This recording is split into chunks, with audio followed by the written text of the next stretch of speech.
గణనాథునకు భక్తితో మొక్కి ఆనందంతో ఎలుకను ఎక్కి ఇంట బయట పూజలు పొందగా ఈశ్వర పుత్రుడు వచ్చిండు.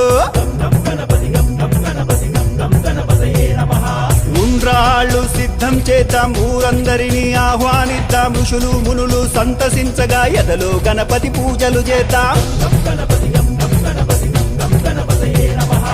ఏనుగు తలతో వచ్చిండు, ఐశ్వర్యం మనకిచ్చిండు, ఒంటి కాలితో నాట్యం చేస్తూ ఓహో గణేశ రారాయణగా ఔరాయంటూ చూడంగా అంబ పార్వతితో వచ్చిండు, అహంకారమణి చేసిండు.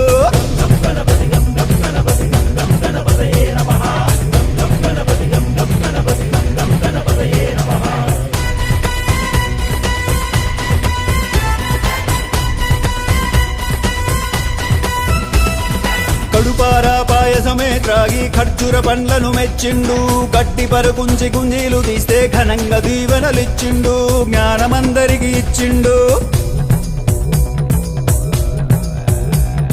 చవితి నుండి 9 రాత్రులు చక్రం ఎత్తి అర్చన చేద్దాం, జన్మ జన్మల పుణ్యఫలంతో ఝంకారంతో గానం చేద్దాం.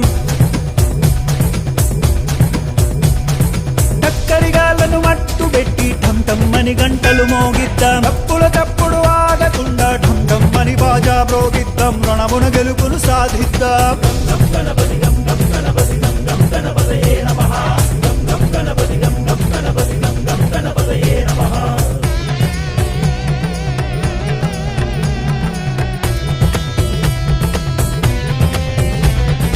తమ్ములు చెల్లెలు సంబరమ్ముతో థకిట థకిటమని నాట్యం చేస్తే దండాల దండలు వేద్దాం, ధర్మాన్నే కాపాడుకుందాం.